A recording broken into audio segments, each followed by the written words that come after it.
Good afternoon, everyone. My name is Zafin. I am one of the leads of the NOC of DEF CON. Thanks for being here. The last time we had one of these was DC 19 at the Rio, so it's been a while.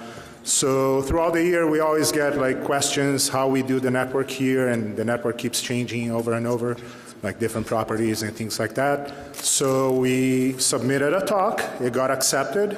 We hope you guys enjoy it. So starting with the most important, introductions. Who are we? So I said already who I am. So we're just going to go around. I'm going to ask each one of you to say your name or handle, say what you do here at DEF CON, how many years have you been gooning with the NOC or with DEF CON. If you want, you can say what you do for your day job and what do you do exactly, right? If you're in offensive security, networking, blue team, whatever. So turning over to Mac. Hey everyone, I'm Mac. I'm the number 2 in the NOC, responsible, and this is like DEF CON 11th DEF CON for me. So I'm responsible for a lot of the core infrastructure and overall planning of the network. So, John? You going down the line? Yep, down the line. Do the lineup. Hi, I'm John. I'm Colin's Wi-Fi bitch. So I basically do stuff for Wi-Fi. This is my 3rd year officially, and I've been a friend to the NOC for a long time before that. My day job is working for the Wi-Fi vendor, Aruba, and I think the reason that they asked me to be part of the NOC team is they were too cheap to pay for a support contract, and if they wanted like firmware updates, they know that I can get that stuff. So I can think of no other reason why I'm here besides that. Hi, my name is Phil. I work with the NOC. I am not part of the NOC. I kind of am. I'm the regional infrastructure manager for Caesars Entertainment. I help them set up their network around the buildings, escort them here, escort them there, and help them put their equipment in.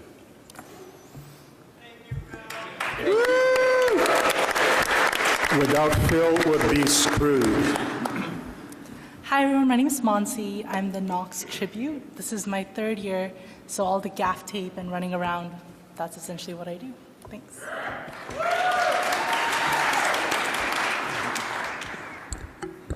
Hi, my name is Price. This is my 3rd year, but I took a couple of years off. I'm a runner for the NOC. In my day job, I build automation frameworks from the ground up.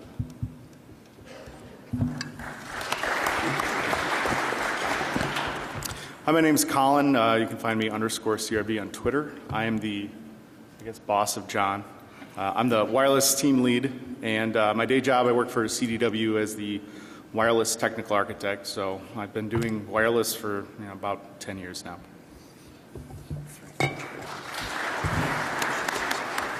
Hi, my name's Jared. I'm an alcoholic. Hi, Jared. Welcome, Jared.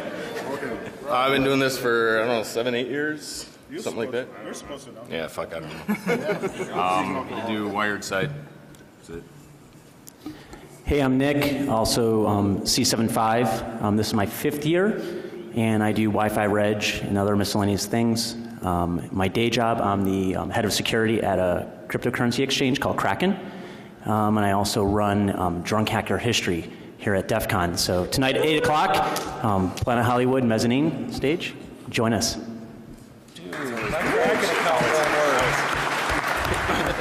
My name is Mike, or Sparky. I've been with the NOC for 16 years. I guess that makes me the most senior one. Yeah, except for I'm not the boss. I run like operations, set up teams for the NOC, and my day job is point of sale applications.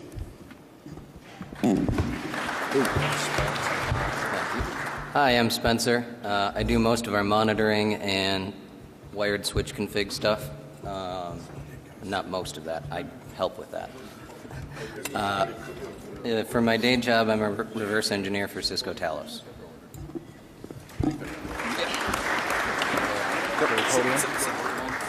Hey, I'm Wish. This is my 2nd year gooning. I help with all the taping and wiring and stuff like that. Put some slides together. Hello, I'm Topher. I just showed up to the NOC this year. Yeah.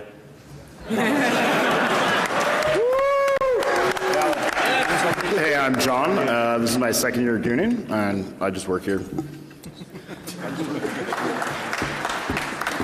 I'm fifth for death. I am actually number 2 to Phil, so I work for the casino and do exactly what Phil does. So yeah, this is my 6th year. And I'm dedication, and I think I've been here for 4 years because I'm really good at building network cables.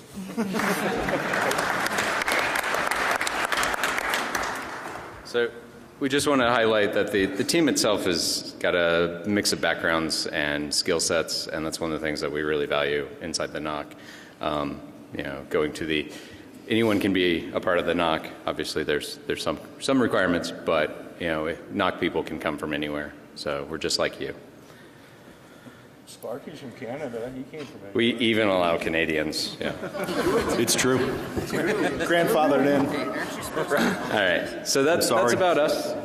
You know, what do we do? Who do we help out? Basically, we provide the core infrastructure that all of the villages, press, contests, speakers, closed caption, DCTV routes, everyone connects to. And we also provide the wireless for everyone, you know, any of the attendees here. And we've done a bunch of different things inside of each of these have their own requirements, their own needs, and we try to satisfy and help out as many people as we can. You want to talk? No, you go. Okay. So a long time ago being 11 years, so that's my memory. We'd usually arrive sometime around, you know, Sunday night, get started on Monday, and would work through the week. We've started moving that a little bit closer in the last few years, just because there's a lot more properties, there's a lot more people, and there's a lot more going on.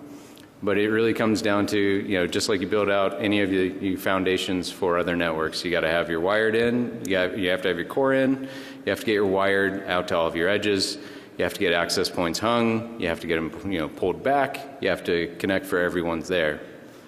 And then conference starts, and it becomes a whole lot of, you know, last-minute requests, sudden requests, issues, etc.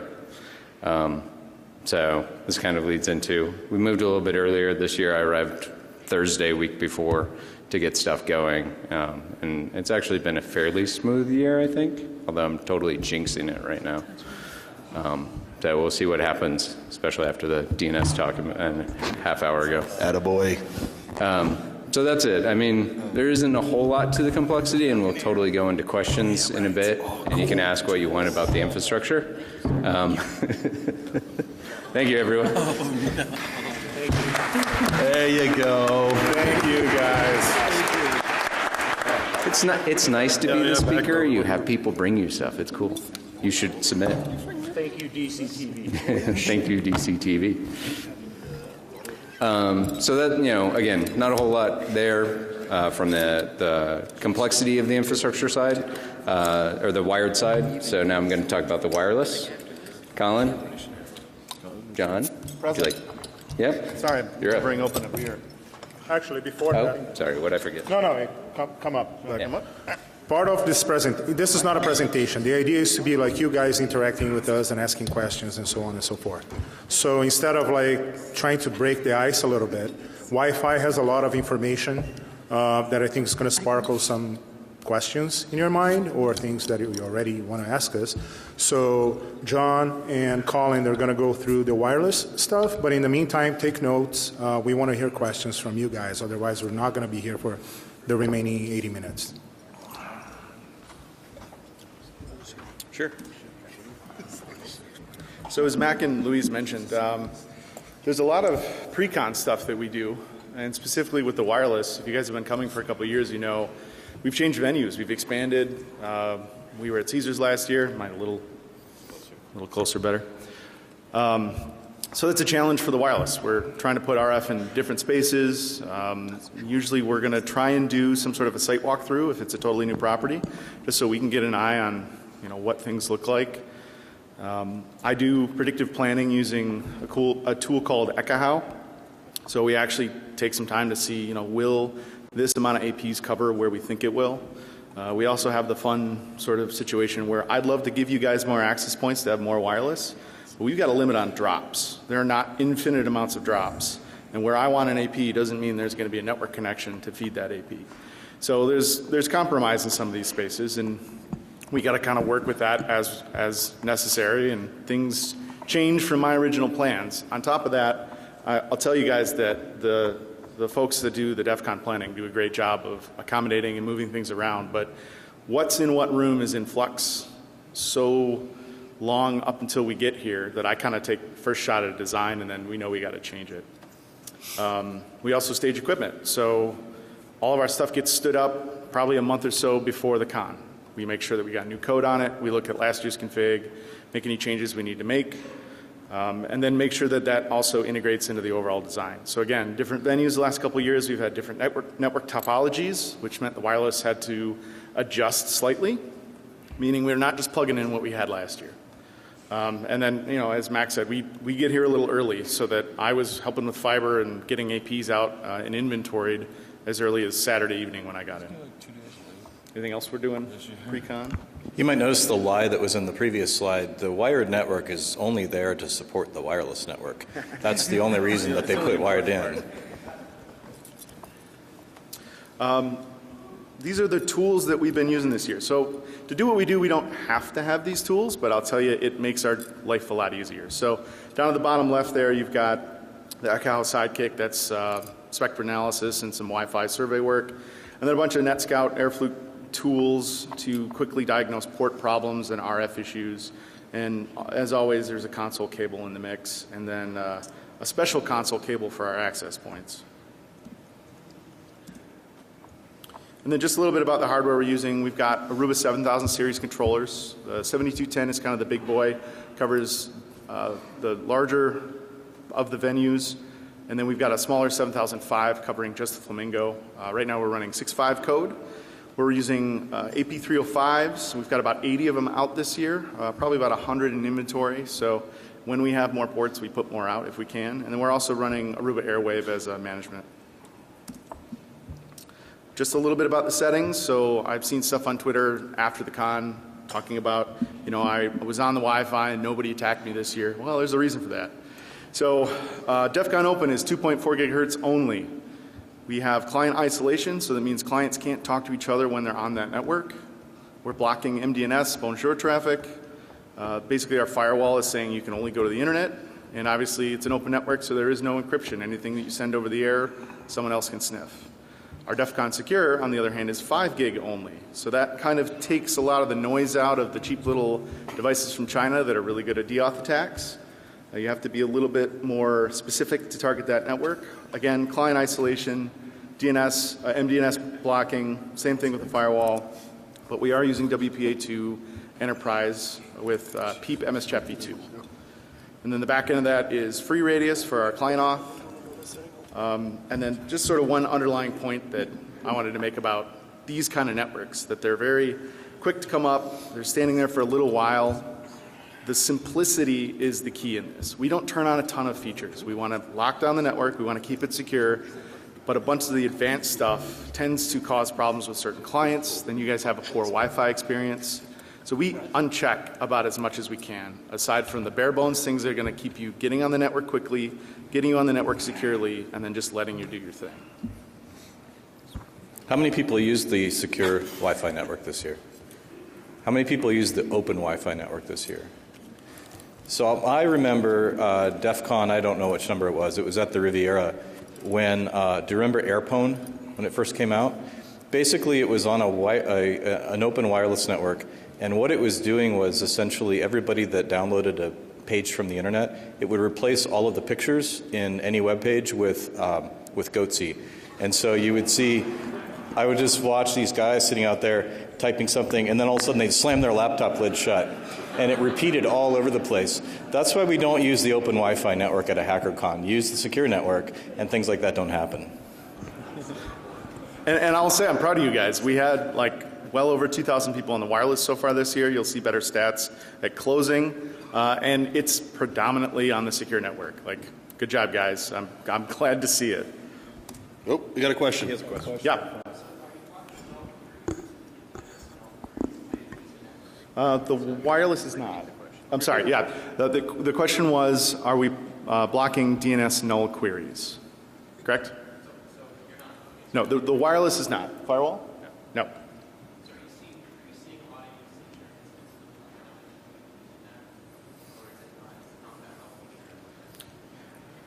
We have not looked at it from the wireless. What was the question? Yeah, I'm sorry. Are we seeing a lot of instances of iodine? And I'm not familiar with it, so. Oh, got it. So DNS tunneling out. We don't really watch for it. Yeah, we're not really watching for that. But as far as going out, we kind of don't care. Go out. Like, we're letting people go out and do what they need to do. Yeah, we get that question a lot of, oh, my application's not working, my something's not working. We're blocking nothing. Anything you want to do, as long as it's going to the internet, is allowed on this network. And hopefully most of you know about Wi-Fi Reg. It's the way that you create your credentials for the secure network. There's nothing really fancy to it. It's a pretty simple web server. We've got a database in the back end. It goes live the week basically of the con. So we usually do some testing, staging before we get out here. And then once we're here, we fire it up so that if you guys want to do that password user creation, you can do it on a secure network that you trust. So do it from home, do it before you get here, whatever. You don't have to do that off of our network. And then we've got a bunch of instructions. So lots of different client types out there. How do you get your device configured appropriately to securely connect to the PEEP network? And sometimes we miss stuff. So we have got some feedback. So thank you for the folks that have said, like, hey, I think you got a config line wrong. It's usually a quick and fast sort of change of that page. So yeah, we miss things. We appreciate you guys giving us good feedback about things that we missed so we can fix it. And then just some examples of some funny new usernames. You guys get like pretty good usernames that we see coming through the wireless controller. You fart knocker. Yeah.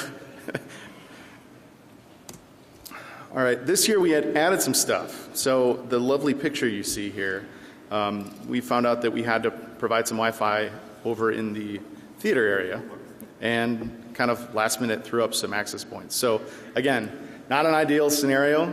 If me putting my wireless engineer hat on, I'd want those in ceilings with directional antennas. I'd want about 4 times as much to cover that area. But when you have to do it in 2 hours, you work with what you got. Can we talk about mounting? Yeah, so actually, why don't you?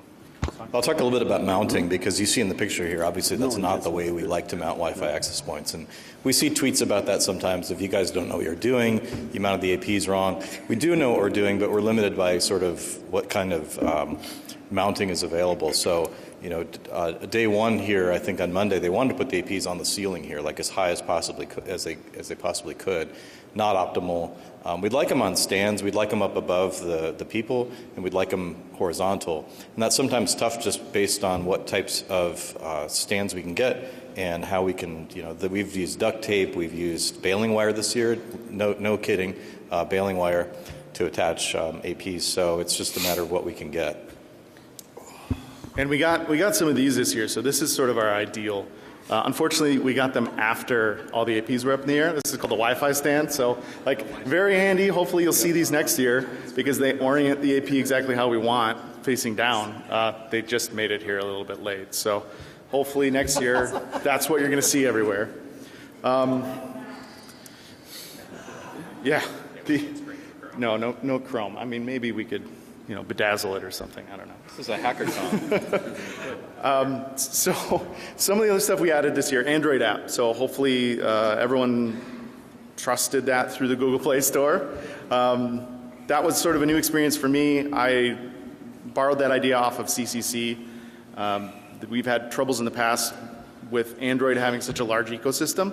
It's really hard to describe how to configure that client when it's different on so many devices. So this kind of was a little bit more effort, but made it a lot easier to say, we know that you have the profile, we know that you have the cert, we know that you're doing the right checking, and it'll work on pretty much all Android devices. So that was hopefully something we're going to keep going in the next years. We added more config instructions for Linux. I think we'd only had WPA supplicant up to date. We added some other stuff. And then Nick and Wish, you guys want to talk about or Nick and John want to talk about the Chromebook profile? So Chromebook profile is new this year. So we saw some folks complaining on Twitter that we didn't have the config for Chromebook. And so how many people have Chromebooks here? Oh, a handful of people. So thank John, actually. John, stand up. Yeah, John. For spending several hours wrangling with the Chromebooks in order to get that to work. But now it works. Yeah, thanks, guys. We were busy doing other Wi-Fi stuff, so they pulled up the slack on that one. Challenges for Wi-Fi. There are challenges, and funny enough, like we think as professionals these are not necessarily Wi-Fi challenges. That seems to be the easy part, but patching is difficult. Cable runs are difficult. Sometimes we ask for a cable and it's in the middle of some space that it shouldn't be there, or it needs 20 feet of gaff tape. As I mentioned before, the amount of drops that we have that we can actually backhaul to the switch, never as many as I want. PoE can be a problem sometimes. We have PoE at every one of our switches, but if you've got a bad cable run, or let's say you terminated something wrong on one of the PoE pairs, John fought one of those for a good couple of hours where the AP comes up, powers, never gets onto our controller because one of the pairs is flipped. And it's not something you'd catch unless you had a tester or everything looked okay. I need to complain about because I'm sure some of you saw me on opening night in the chill out room next door in Bally's trying to screw with that access point on the 50-foot pole. That thing, and we had three or four drops like this. AP comes up, power comes on, so PoE works. It can talk to the network, that works fine. It can talk back to the controller, that works fine. It sends 5 packets and won't talk anymore. Like the wires heat up and suddenly become non-conductive or something. That's the sort of problems we dealt with. And changing out the cabling is the only way to deal with that. And sometimes it's the last cable in the room. So the wireless village this year was supposed to have an access point from us. We couldn't. It was the last possible jack in the room. It went bad, so we ended up moving that out in the hallway. So older hotels are no fun for this sort of thing. Yeah, the Wi-Fi is easy. All the other pieces are hard. The mounting, if you guys saw the stands that we have out there, a lot of them are pointed down, which is what we want. Some of them we didn't have the little bit that we got from the Encore folks to kind of give enough 90-degree angle to drop down. So we do have some that are facing polarized incorrectly. You're still getting signal. It's just not ideal. So mounting is not easy. And each of the different properties has different stands. So, this would be great if it was just a single property, but we're kind of dealing with 4 different groups in some regard, and that means the mounting may not be as consistent as we want it. By the way, he mentioned Encore. These guys are awesome. If you are people that hold conventions, the Encore folks support all the IT for the hotel here. They have been here day and night with us, hanging out in rooms, watching us plug cables in and that sort of thing. But they're incredible. So those guys plus Caesars IT are wonderful to work with. Yeah, thanks for mentioning that, John. And those folks have come back working for us. And Phil, how many years have you say you did this? I worked for Caesars for 15, and I think I've done it for at least 7. Yeah, so Phil's been around for 7 years. These guys, between Phil and Kevin and Encore folks, they are part of the NOC. They are here. They ask to come work with us every year. They know what we do. They know how we do it. They're invaluable to our team. Because letting a HackerCon into your MDFs and IDFs, like what could possibly go wrong with that? So, testicular fortitude. Let's see, I think I've got everything. Oh, and the room changes. Like I said, things change, right? And sometimes rooms actually change during the con, and you get things like this left on the floor with no access point there anymore. So, we have to be a little bit dynamic in the morning or even in the evening, look in and see what the alerting system has said. Hey, your APs are down. It's because an air wall moved. But those pictures there are from an MGM property. So I just want you to know that. So yeah, it's always fun. We don't really get to sit back too much. There's always something going on, and we have to address it as the con goes on. You guys have done really good this year at not stealing our APs, and we appreciate that too. Keep that up. Just some miscellaneous thoughts, and if you guys have questions, this is probably about the time for the Wi-Fi questions. But everybody blames the Wi-Fi, and the reality is, sometimes it is our fault, but a lot of times it's DNS problems, it's DHCP problems. We work really hard so that we know that our infrastructure is solid, and unless you're in some area that doesn't have our APs, like the casino floor, you're not going to get our Wi-Fi in the casino floor. That was a complaint last night. Yeah, there was a complaint last night. So in the conference spaces, we are providing RF. Everywhere else, we are not providing RF. Is Wookie here? I believe that was the Twitter user that reported it last night that wasn't working on the casino floor. That was your chance to throw something. All right, so the other thing we say in the app had it as a default password, DEF CON. And we want to just assure you guys that if you're doing the correct checking in your supplicant, because of rotating keys, you're still secure using the same password. That TLS tunnel is dynamic per session, so you're safe if you've configured your end correctly, and that's always the sticky part. More about that. Is Fartface here? You downloaded 16.2 gigabytes over the Wi-Fi over the last 3 days. We know what you're doing. So kudos to Fartface, I guess. And then just some future planning. So we really would love to get a WPA3 network out there, potentially next year. There's still a lot of client proliferation that has to happen. I kind of want a stable code base for the Aruba controller that will support it well so that we can offer that. And then we also want to potentially do OWE, which is Opportunistic wireless. There you go. Opportunistic wireless encryption. So it's like an open SSID, no authentication, but you get encryption. So, try to move towards using some of these new technologies that will keep the onboarding process simple for the Wi-Fi, but keep you guys secure. And we could have done WPA3 this year. We didn't want to just because the client situation is still in a bit of flux, and that's likely to lead, every time there's a new generation of kind of Wi-Fi capabilities, it leads to compatibility problems, and it takes a year or two for that to sort of work its way out. So we kind of made the executive decision, he did, that we're not going to do it this year, but I think next year we're going to try.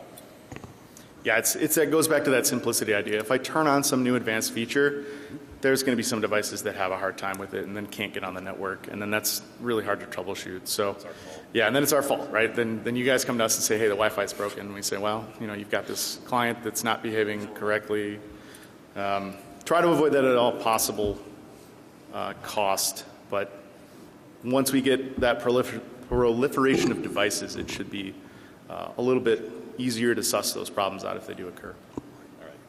I think that was my last slide, yeah? Okay. Any other questions? So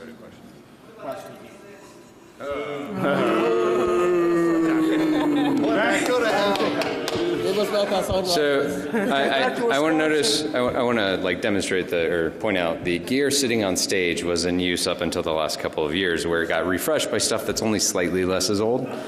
So one of the big hurdles right now with IPv6 is making sure that we can do it in a secure way, which means router advertisement suppression, which none of our gear supports right now. IPv6 has been out there for 30 years.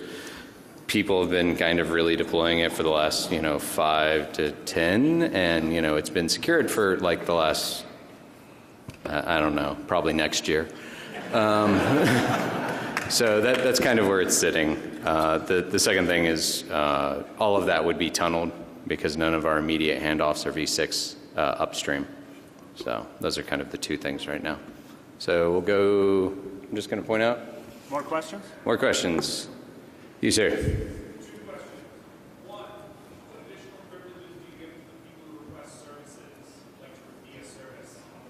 Okay. Absolutely none. Yeah. So the first question is, what additional privileges do we give to people who put out for the call for services or put stuff on the network? Yeah. To the point, realistically, none. If anything, we give them less privilege from the standpoint of we allow people to connect to them, which is, opening it up. Right? So the client isolation is really from like, that's strictly wireless to wireless. Let's talk about VLANs. How many VLANs we have? Like each podium has a different VLAN. So Okay. So yeah, I mean, from the standpoint of, do you want to answer? No. Okay. From the standpoint of the wired separation, we pretty much separate as much as possible. Every drop coming out of the wall gets its own VLAN network. It gets its own network. All of that is layer 3 controlled, stateful firewall in between them, and it takes it from there. So it's a specific operation to open something up where the CFS comes into play, or the villages and contests. Over there. We'll come back. That's really different.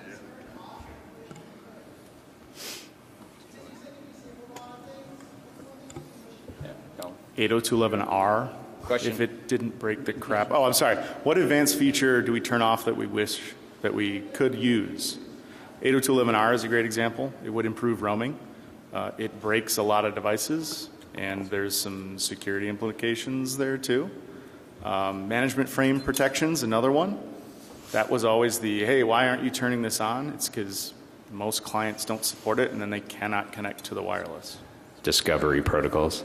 We had a conversation about turning on Passpoint this year, Hotspot 2.0 type stuff, where your phones would have sort of auto-connected to the network without you asking them to, and we decided that that would piss a lot of people off at DEF CON, which was kind of the point, but we decided not to do that. Yeah, John, raise of hands. Who would be pissed off? Who would be pissed off if we, so if Home Depot does it to you, though. No. We're knocking around the idea of maybe doing a talk about that next year so that we could run it in a very limited location. So if you guys came into our talk, your phones would probably get pass-pointed, but not on the full infrastructure. There's a guy over there had a question. Yeah, you right there. Got your arm up? Yep.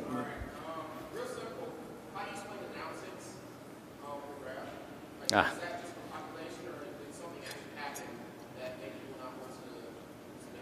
Gotcha. So there's a couple dips in the Wi-Fi user count graphs for the year over year, and the question is, can we explain those? No.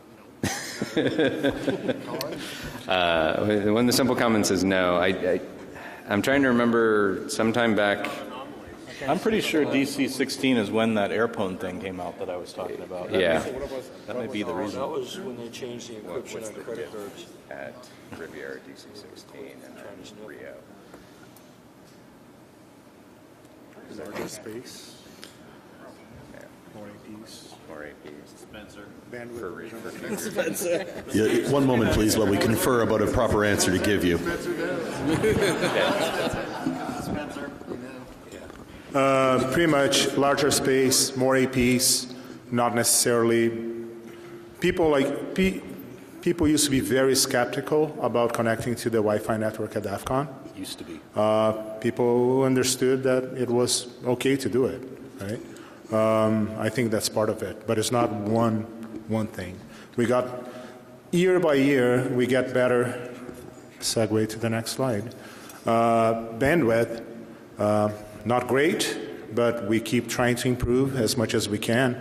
But if you guys have a great experience and it's secure, right? Secure to the point that they were talking about your traffic is, the traffic is encrypted. Nobody else can connect your device to attack your device, and we're not looking at the traffic that you're sending. I think that's fair game for this, right?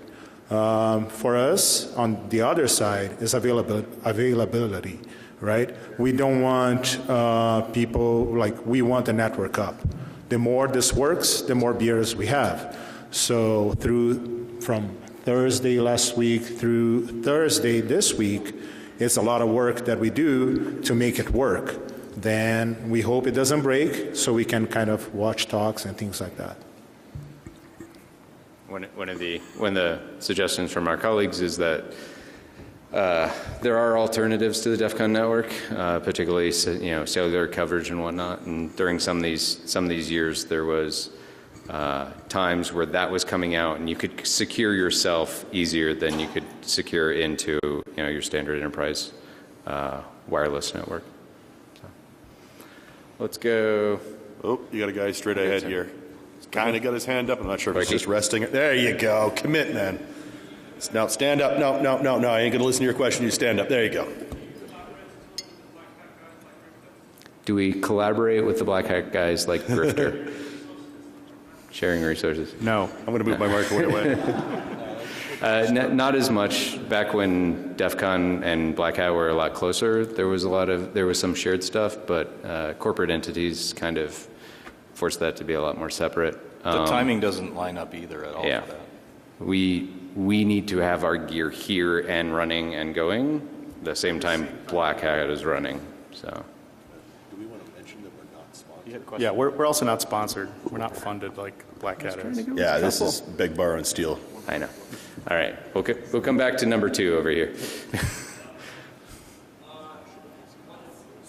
Stand up. Given that your network is very much probably under attack, how much do you actually see that affecting the network? Do you have any interesting one-off stories that come to mind of dealing with malicious actors on your network? Stories about disaster porn. Okay. Briefly talk So about the your question is, given the attacks, what are the attacks we've seen? What are some of the particularly notable ones? So you mentioned something very kind of interesting. You said under attacked, like as in we're not attacked. No. Is that what you're really? I'm not sure if you understand how alerts work. All right, all of our phones here. So a few years back, we ran into an issue with a gentleman that was, what was he doing in there? Was it cloning or mimicking? Don't spoof any of the casino networks. That's a big no-no. Oh. And the short and the skinny of it is that, well, we're not attacked directly, maybe. We have to deal with all the shit you guys are doing on that network, and it doesn't necessarily stay in your nice little area sometimes.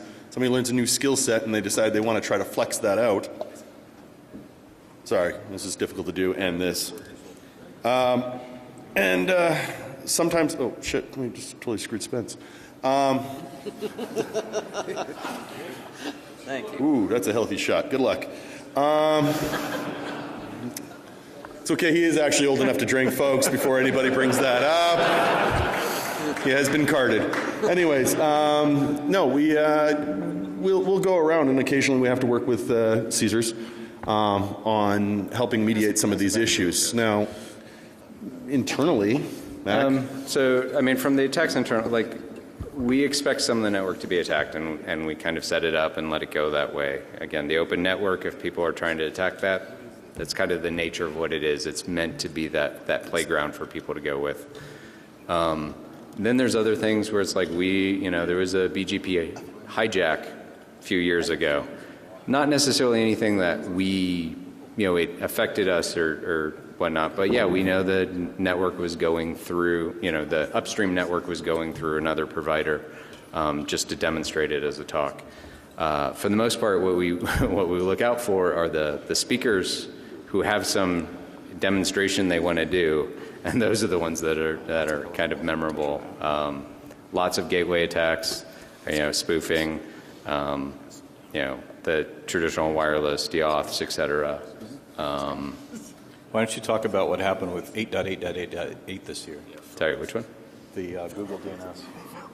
Google DNS. So to what Sparky was saying is we don't necessarily worry about a lot of the attacks that are directed against us, but if someone just happens to be doing an attack against outside, hitting up Google, hitting up Microsoft, hitting up any of those nice companies, they'll see it as attack and they'll block the blacklist the DEF CON egress networks. So it's like, yeah, that's the nature of it. Please don't do that until tomorrow night. So it's always fun trying to reach out to people we know. Someone who knows someone who knows someone can be like, oh yeah, they can allow that through. Because sometimes it is an exploratory attack. Sometimes it's just we have 30,000 people connecting into this network and doing a bunch of stuff. And it's become the practice recently that the way to test your internet is to ping 8.8.8.8, right? Yeah, after enough of that on the same network, Google's like, why are you sending me all these ICMP? So it becomes interesting to test it. Yeah. And then, I know we've also had the Wi-Fi spoofing attacks. We see Wi-Fi spoofing. I think that's the most common thing we see with Wi-Fi, deauth attacks, and then people will try to clone the DEF CON network or Caesars network or things like that. So we see duplicate SSIDs in the air. It's silly. Just don't do that, because we can see which room you're in if you're doing that, and if we're not drinking or otherwise occupied, we'll come and find you, which we haven't had to do that much this year. Thank you. And if it's the Caesars stuff, Caesars will come and find you, and you don't want that. No, they come with a lot more people. Yeah, because because everybody likes to come out and, hey, let's clone the hotel networks, put up a pie, put up something, cherry pie, pecan pie, I don't care what it is. But they get something rolling, think they're cute, it's some kind of pie or sundae, whatever. I'm not hungry, shut up. We're slowly getting drunker and drunker up here. So what they do is, they do a one letter off, and they try to get everybody else to try and authenticate to it because they don't put no encryption on it. We're better than that. From the back row, basically the explanation there was you're an effing retard. Yeah. If you start trying to pretend you're Caesars and wander around the floor, there's a probability that somebody's going to notice, and they're going to send a lot of dudes who you just don't want to visit you. They come see you. Don't sit like in one of the big bathroom stalls and do this, because I'll just dump water over the door. And, it'll be cold. It won't be hot water. It's going to be cold. You're going to probably pee yourself 2 or 3 times while you're sitting there, but it's going to happen. So I'm going to regret saying this, but yes, please focus your attack attention on us, not on Caesars. Hey, you heard it here first, folks. We're taking a bullet for Caesars. Yeah. And I'm going to amend that by saying, don't attack our wireless network, go to the wireless village and attack their network. Oh, yeah. Next question. On the same token, is again, 802.1x, we make it as easy as we can for you to use, right? We don't expect you to understand 802.1x. It's not that complicated, but it's not that simple. If you're not a wireless networking person, that's fine. But last year, I was at Caesars going from my room to the NOC, and I'm walking by the buffet, if you were there, and some guy is on his laptop walking. I'm like, whoa, do you get signal here? He's like, what? Yeah. I'm like, from the DEF CON network? He's like, no, I don't use that network. I'm like, but you're on the internet. He's like, yeah, I'm using the hotel Wi-Fi. I'm like, the open one? He's like, yeah. I'm like, right on.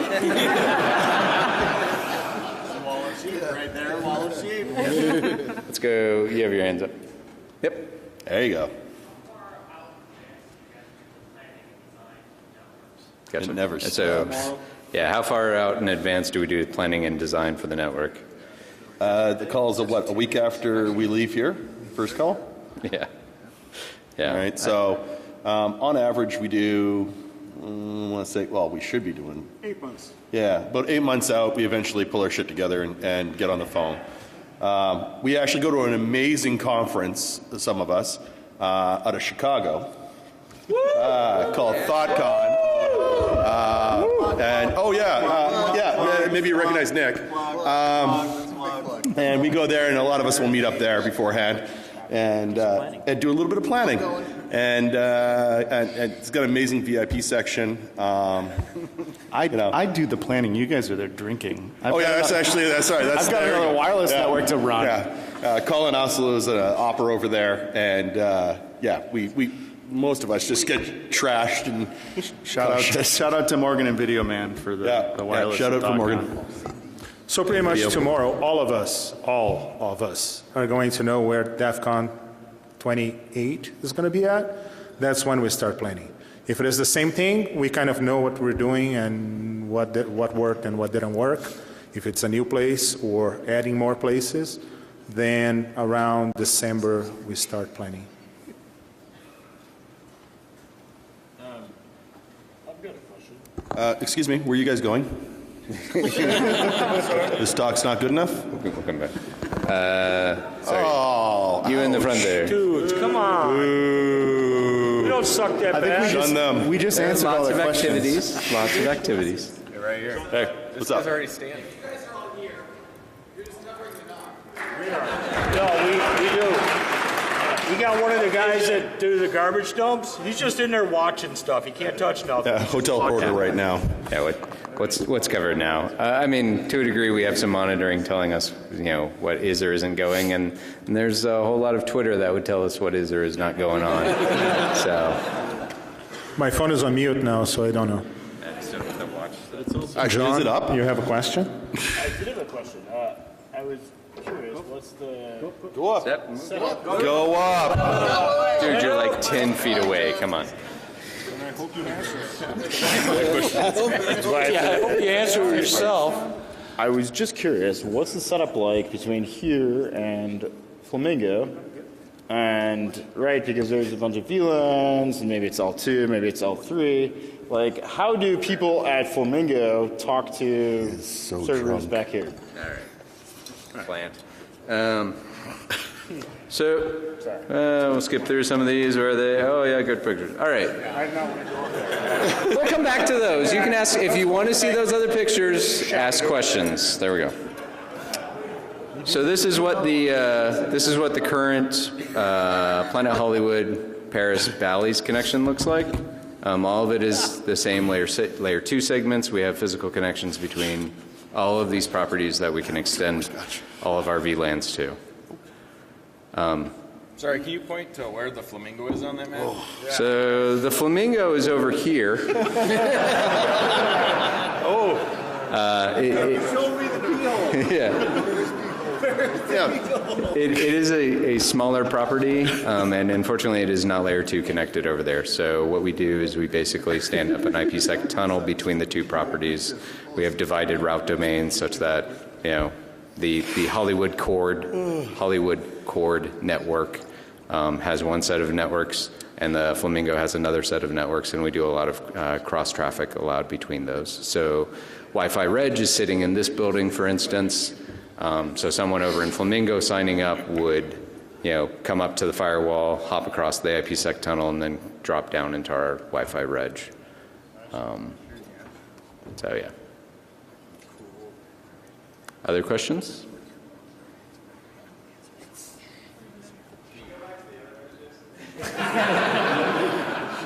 Well, what would you want to know about the other images? All right. Oh, we got a guy. Stand up. Stand up. Wow. Well, thank you for asking. Who would like to talk about the floor? So the question was, what do, we never have a problem. We talked about the infrastructure and like how many lines go to particular places, and then once you get to that place, you have to plug into the wall somewhere. So we have a bunch of pictures of what it's like to plug into the wall at some of these properties, or the floor, so sorry. Before we do this, we would like to say we actually really like Caesars and we enjoy their company. Yeah, it really is a stuff builds over time, and these are the way properties become. Everyone's like this, right? Phil, is that enough of a backtrack? All right, Nick, I think some of us have to go around and test drops all over the different properties, and I took this photo. That's a quesadilla down in there, and this was in Planet Hollywood in the celebrity ballrooms. But Nick, what would you eat a quesadilla with? And then I went to the next one, and there was a fork in the floor pocket. That's how they feed us. And we've over the years we've found also things like shoes, underpants, random pills, and candy from God knows when. It's the real DEF CON scavenger hunt. Candy. Step 1 is collect underpants. All right, other questions? Yes, ma'am.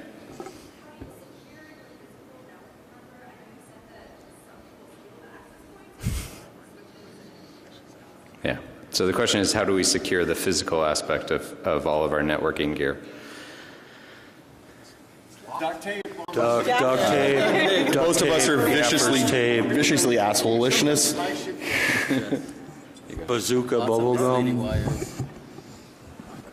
We try to keep it away from you guys as much as we can, right? The distribution switches, core switches, it's everything like and within like unreachable places even to us. We have to be with Encore or the hotel to be there. But access points and everything else, it's a crapshoot, right? It depends on the property that we're at. Alexis Park was fun. Riviera was much easier because they had no wall jacks at all. So the picture that we saw around here, the background picture is a wireless controller that provides power over Ethernet. It's right there. Yeah, well, right there for them, right?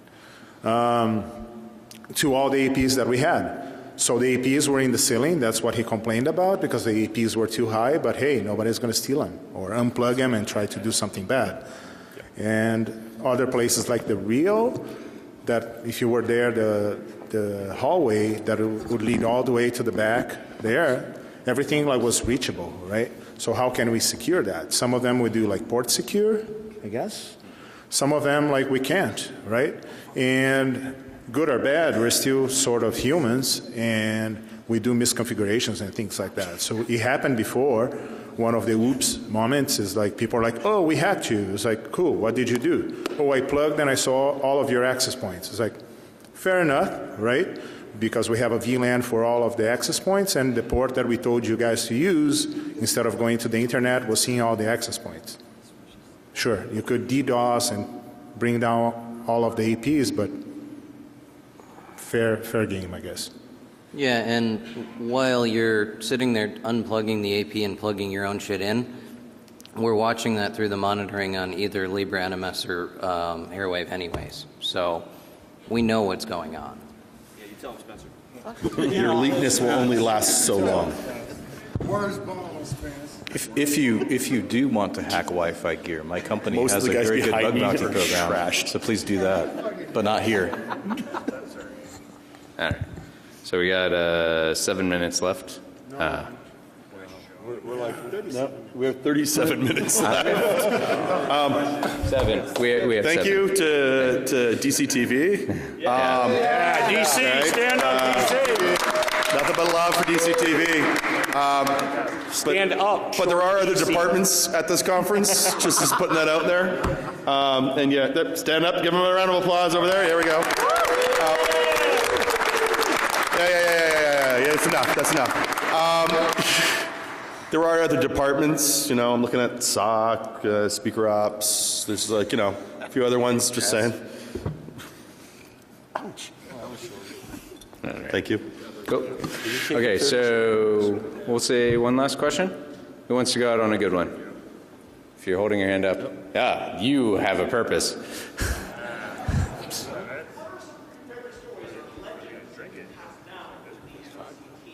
All right, what are the legends that we pass down through the NOC team? Cover the grill. Uncle Sparky, can you tell us a story? I'm going to probably pass this on to others just because at Drunk Hacker History is where you come to get all of the amazing historical stories. There you go. Some of the history, some of the past, things have changed dramatically since we started this little party. Back in the day, we used, you know, crappy D-links, and we used to race the scissor lifts. This is like well before safety and unions. No, it was pretty well back there. We plug the switches. What switches? What? No. Oh, the switches to give away. Oh, yeah. Like we're two-thirds of us are trashed, and I'm on that part of that. Some of the history, some of the things we used to do in the past is the bathroom IDF. There you go. Somebody asked about physical security. Well, it was locked in the shitter. So it really, do you have a picture of that? Yeah. So just before we go there, I just want to say. Sorry, I'm skipping ahead. Well, no, I'm just like DC 17. Wired did a spread on us, and there were a lot of things like even some of these switches show up in the Wired spread. But one of the things that they really wanted to point out over at the Riviera was an IDF. Yeah. You can see it makes working those long hours a little bit more comfortable. Right over here. Yeah. Yep, sorry.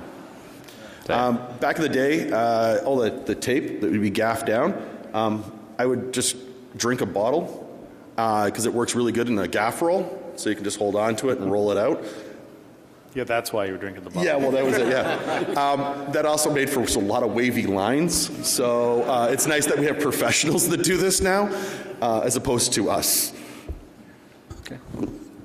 You guys laugh about that toilet. It's probably the cleanest one on the whole property that Sparky had access to and you didn't. Yeah. You got anything else? Nope. Fucking clean idea. 5 minutes ago. No, all right. Well, so that's it. We're gonna give away history here. So before we do that, I just want to say thank you for coming to the talk.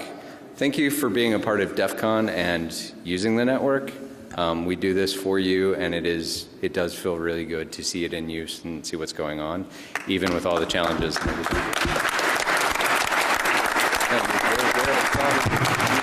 And before you guys leave, some of these switches were in Wired magazine, so they're famous switches. Yeah, centerfold. These are centerfold style switches. So before you storm up to the stage, raise your hand if you want to switch. Too bad. All right. No, Should have asked a question. Oh wait. Sorry. One question from now, Phil. if you want a definite switch, did anybody travel here from Russia? Anybody here from Russia? So we got nobody working the elections. Okay, you from Russia? Did you do anything with the elections? Put your hand down if you did nothing. Okay, you don't get a switch. All right, your turn. All right, sorry. Raise your hand again if you want to switch and you're not from what Phil established here. All right. Keep your hand up if you are a student. Wow. All right, you guys are awesome. Come on up to the stage. All right, that's it. Cool. Thank you, DEF CON. Thank you.